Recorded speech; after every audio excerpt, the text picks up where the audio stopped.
How to enable mic on Discord on Microsoft Edge. Hey there, welcome back to our channel. So in this video tutorial, we'll be discussing about how you can enable your microphone on Discord using the Microsoft Edge. So if you want to learn how, just follow the simple steps.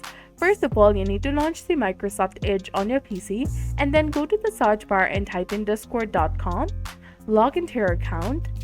And if you don't have an account, you can sign up, and if you're already logged in, you will be directly taken to Discord. Now to enable your microphone, if you're muted, click on the microphone icon next to your name to unmute it in the bottom. You will see the indication of discord.com wants to use your microphones. Tap on allow, and that's it. You should be now able to mute and unmute your microphone from this easily.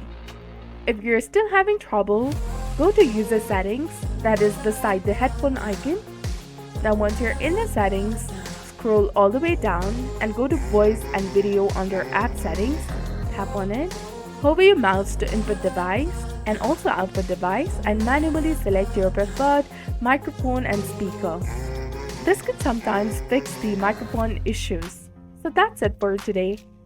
If you found this guide helpful, please don't forget to like, comment, share, and subscribe to our channel for more amazing tips and tutorials. Thanks for watching. See you in the next one.